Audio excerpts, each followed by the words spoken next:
Boa noite, pepitas. Todas bem? Olha eu de pijama aqui. Hoje é um dia que eu tô pensando por que eu comecei isso.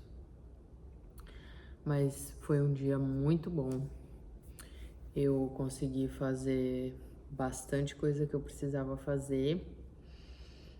Vi o meu neném, o Joaquim, coisa mais fofa. Passei um tempinho com meu primo querido. E agora eis-me aqui, porque meu cabelo estava impraticável. Lavei pra ver pôr a minha cara aqui ao sol. Gênesis acaba daqui 2 dias, gente. Mas vamos lá. Hoje é do 40 ao 42. José interpreta sonhos na prisão. E aconteceu depois dessas coisas que o copeiro do rei do Egito e o seu padeiro ofenderam o seu senhor, o rei do Egito. E indignou-se Faraó muito contra os seus 2 eunucos, contra o copeiro Mor e contra o padeiro Mor. E entregou-os à prisão na casa do capitão da guarda, na casa do cárcere, no lugar onde José estava preso. E o capitão da guarda pô-los a cargo de José para que os servisse. Assim estiveram muitos dias na prisão, e ambos tiveram um sonho, cada um seu sonho. Na mesma noite, cada um, conforme a interpretação do seu sonho, o copeiro e o padeiro do rei do Egito, que estavam presos na casa do cárcere.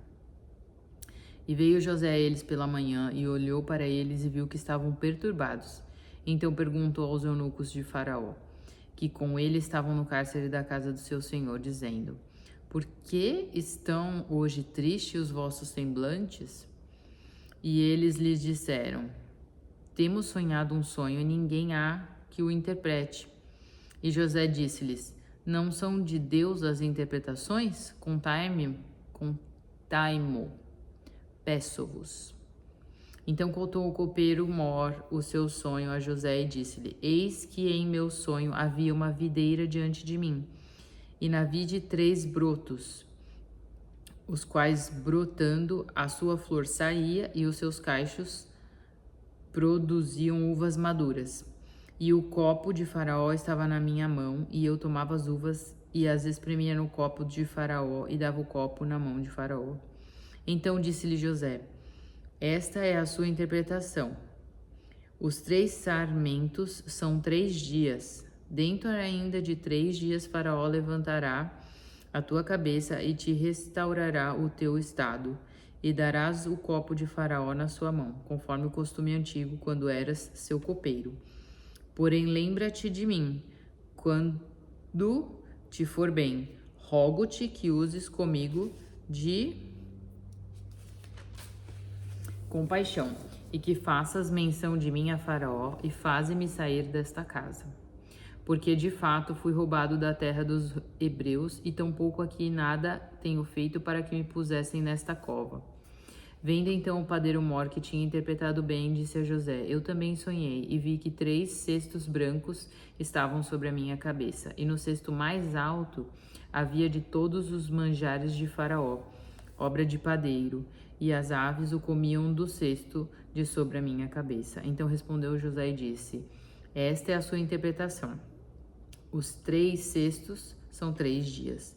Dentro ainda de 3 dias, Faraó tirará a tua cabeça e te pendurará num pau, e as aves comerão a tua carne de sobre ti. E aconteceu ao 3º dia, o dia do nascimento de Faraó, que fez um banquete a todos os seus servos, e levantou a cabeça do copeiro Mor e a cabeça do padeiro Mor, condenou diante de seus servos. E fez tornar o copeiro Mor ao seu ofício de copeiro, dando este o copo na mão de Faraó. Mas ao padeiro Mor enforcou, como José havia interpretado. O copeiro Mor, porém, não se lembrou de José, antes se esqueceu dele. José interpreta os sonhos do Faraó.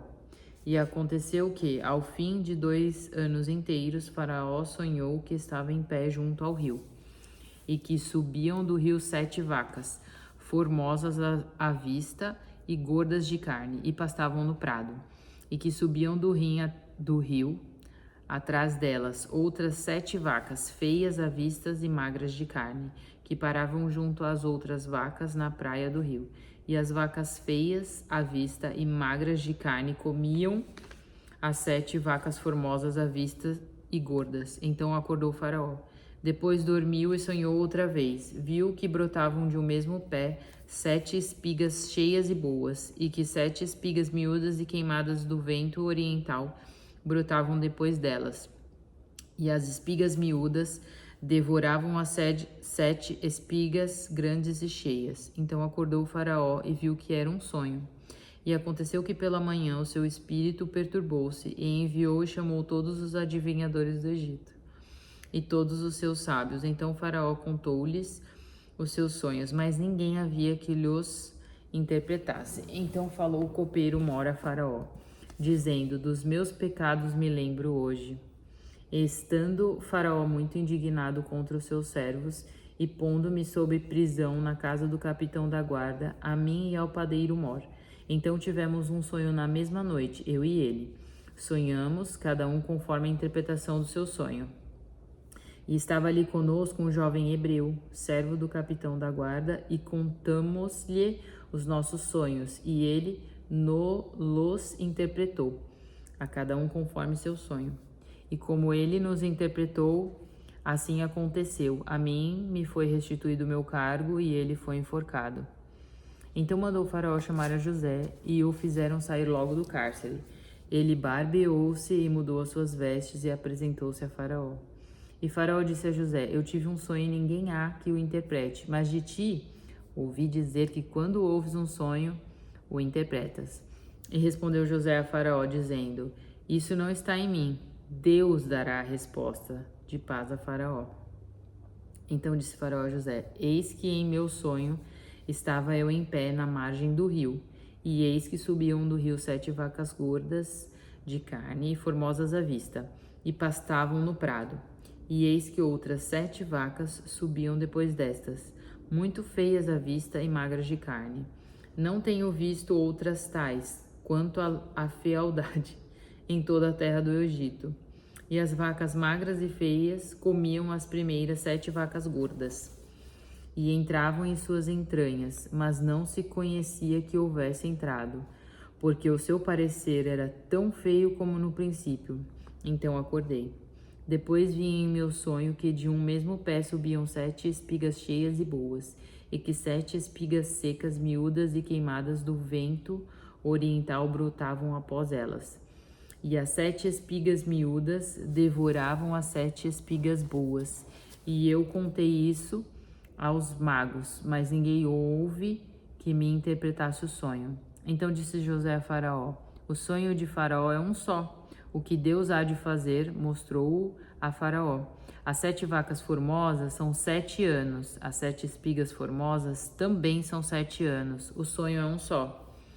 E as 7 vacas magras e feias à vista, que subiam depois delas, são 7 anos, e as 7 espigas miúdas e queimadas do vento oriental serão 7 anos de fome. Esta é a palavra que tenho dito a Faraó. O que Deus há de fazer, mostrou-o a Faraó. E eis que vem 7 anos, e haverá grande fartura em toda a terra do Egito. E depois deles levantar-se-ão 7 anos de fome, e toda aquela fartura será esquecida na terra do Egito. E a fome consumirá a terra. E não será conhecida a abundância na terra por causa daquela fome que haverá depois, porquanto será gravíssima. E quando o sonho foi repetido 2 vezes a Faraó, é porque esta coisa é determinada por Deus, e Deus se apressa em fazê-la. Portanto, Faraó, se proveja agora de um homem entendido e sábio, e o ponha sobre a terra do Egito. Faça isso, Faraó, e ponha governadores sobre a terra, e toma a 5ª parte da terra do Egito nos 7 anos de fartura. E ajuntem toda a comida destes bons anos, e amontoem o trigo debaixo da mão de Faraó, para mantimento nas cidades, e o guardem. Ainda não acabou o 41. Assim fará o mantimento para provimento da terra, para os 7 anos de fome que haverá na terra do Egito, para que a terra não pereça de fome. E esta palavra foi boa aos olhos de Faraó, e os olhos de todos os seus servos, e aos olhos de todos os seus servos. José como governador do Egito. E disse Faraó a seus servos: acharíamos um homem como este em que haja o Espírito de Deus? Depois disse Faraó a José: pois que Deus te fez saber tudo isto, ninguém há tão entendido e sábio como tu. Tu estarás sobre a minha casa e por tua boca se governará todo o meu povo. Somente no trono eu serei maior que tu. Disse mais Faraó a José: vês aqui te tenho posto sobre toda a terra do Egito. E tirou Faraó o anel da sua mão e o pôs na mão de José e o fez vestir de roupas de linho fino e pôs um colar de ouro no seu pescoço. E o fez subir no segundo carro que tinha e clamavam diante dele: ajoelhai. Assim o pôs sobre toda a terra do Egito. E disse Faraó a José: eu sou Faraó, porém sem ti ninguém levantará a sua mão ou o seu pé em toda a terra do Egito. E Faraó chamou a José de Zefanate Paneia e deu-lhe por mulher a Asenate, filha de Potífera, sacerdote de On. Então saiu José por toda a terra do Egito. E José era da idade de 30 anos quando se apresentou a Faraó, rei do Egito. E saiu José da presença de Faraó e passou por toda a terra do Egito. E os 7 anos de fartura, a terra produziu abundantemente. E ele ajuntou todo o mantimento dos 7 anos que houve na terra do Egito e guardou o mantimento nas cidades, pondo nas mesmas o mantimento do campo que estava ao redor de cada cidade. Assim ajuntou José muitíssimo trigo, como a areia do mar, até que cessou de contar, porquanto não havia numeração. E nasceram a José 2 filhos, antes que viesse um ano de fome, que lhe deu a Asenate, filha de Potífera, sacerdote de On. E chamou José ao primogênito Manassés, porque disse: Deus me fez esquecer de todo o meu trabalho e de toda a casa de meu pai.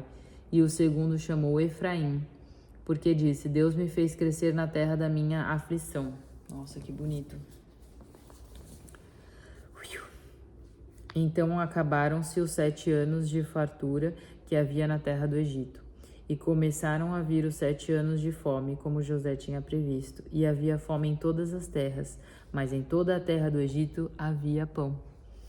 E tendo toda a terra do Egito fome, clamou o povo a Faraó por pão. E Faraó disse a todos os egípcios: Ide a José, o que ele vos disser, fazei. Havendo, pois, fome sobre toda a terra, abriu José tudo em que havia mantimento e vendeu aos egípcios, porque a fome prevaleceu na terra do Egito. E todas as terras vinham ao Egito para comprar de José, porquanto a fome prevaleceu em todas as terras. E agora é o babado maior. Os irmãos de José descem ao Egito. Você perdoaria, gente? Pepitas lindas. Seus irmãos, se te vendessem? Eu espero que eu perdoasse, né? Já perdoei algumas coisas aí, já fui perdoada, mas olha, acho que essa daí não chegou a tanto, não. Vendo então Jacó que havia mantimento no Egito, disse a seus filhos: Por que estáis olhando uns para os outros? Disse mais: Eis que tenho ouvido que há mantimentos no Egito. Descei para lá e comprai-nos dali, para que vivamos e não morramos. Então desceram os 10 irmãos de José para comprarem trigo no Egito. Benjamim, porém, irmão de José, não enviou Jacó com os seus irmãos, porque dizia: para que lhe não suceda porventura algum desastre. Assim, entre os que iam lá foram os filhos de Israel para comprar, porque havia fome na terra de Canaã. José, pois, era o governador daquela terra. Ele vendia a todo o povo da terra, e os irmãos de José chegaram e inclinaram-se a ele com o rosto em terra. José, vendo seus irmãos, conheceu-os, porém mostrou-se estranho para com eles. Falou-lhes asperamente e disse-lhes: De onde vindes? E eles disseram: Da terra de Canaã, para comprarmos mantimento. José, pois, concedeu os seus irmãos, mas eles não o conheceram. Conheceu os seus irmãos, mas eles não o conheceram. Então José lembrou-se dos sonhos que havia tido deles, e disse-lhes: Vós sois espias e viestes para ver a fraqueza da terra. E eles lhe disseram: Não, senhor meu, mas teus servos vieram comprar mantimento. Todos nós somos filhos de um mesmo homem. Somos homens de retidão. Os teus servos não são espias. E eles lhe disse: Não, antes vieste para ver a fraqueza da terra. E eles disseram: Nós, teus servos, somos 12 irmãos, filhos de um homem na terra de Canaã. O mais novo está com o nosso pai hoje, mas um já não existe. Então lhes disse José: Isso é o que vos tenho dito, sois espias. Nisto sereis provados. Pela vida de Faraó, não saireis daqui, senão quando o vosso irmão mais novo vier aqui. Enviai um dentre vós que traga vosso irmão, mas vós ficareis presos e vossas palavras sejam provadas. Se há verdade convosco, se não, pela vida de Faraó, vós sois espias. E pô-los juntos em prisão 3 dias. Bom, aí, né, não matou, então tá bom. E o terceiro dia disse-lhes José: Fazei isso e vivereis, porque eu temo a Deus.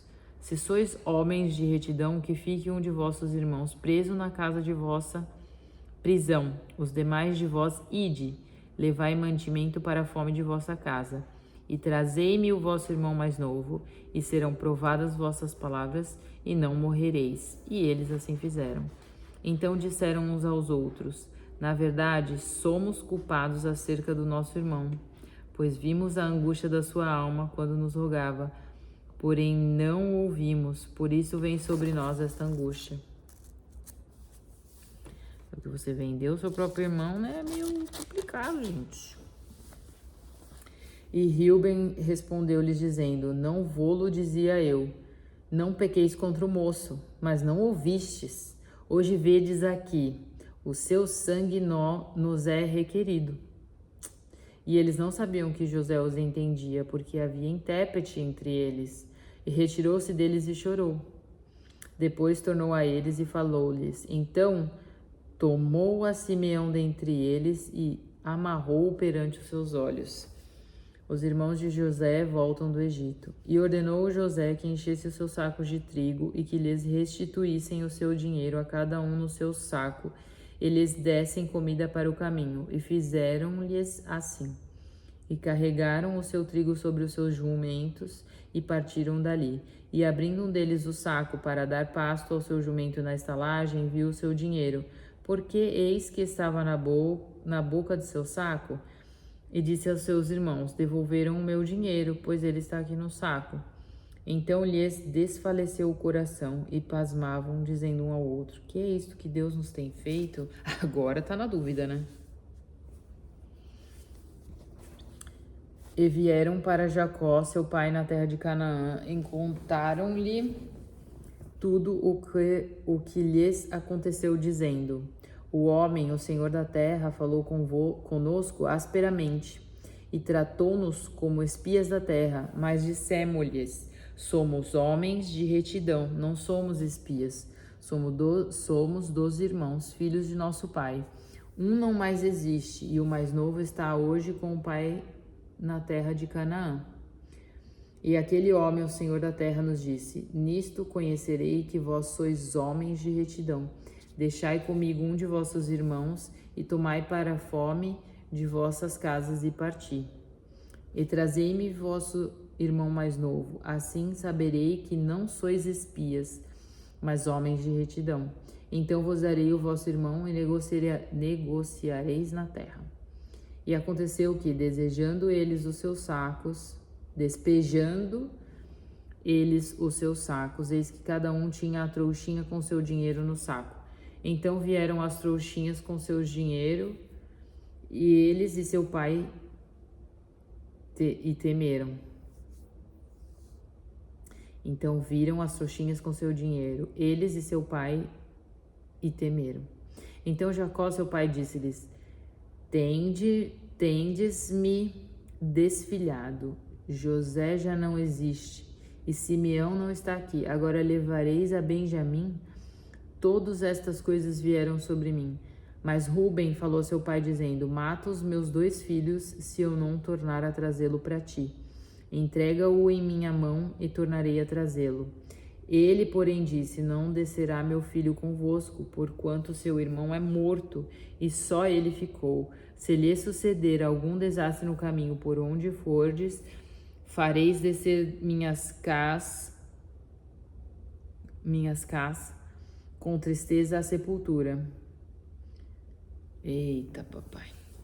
Bom, gente, agora a gente vai começar o 43.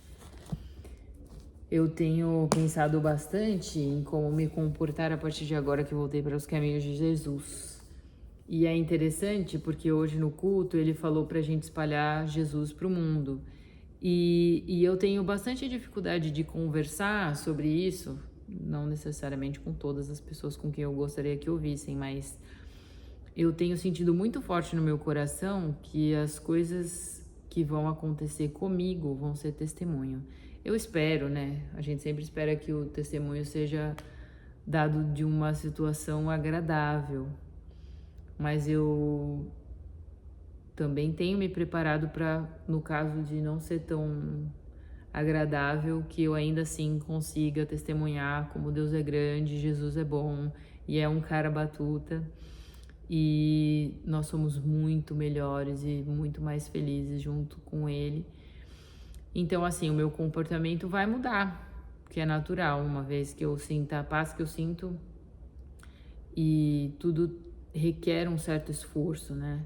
Se você for pegar o discurso de qualquer coach aí, ele vai te dar um caminho das pedras e vai exigir mudança de você, de comportamento, de mentalidade. Então, nada mais justo que quando você entrar para os caminhos de Jesus, que você mude seu comportamento, que você altere a maneira como você pensa para caminhar para a sua salvação eterna. É só isso, gente, que eu tenho para falar. Então, sejam muito felizes essa semana e desculpa os vídeos longos, mas infelizmente a leitura é longa, não dá para correr mais. E é isso, pepitas.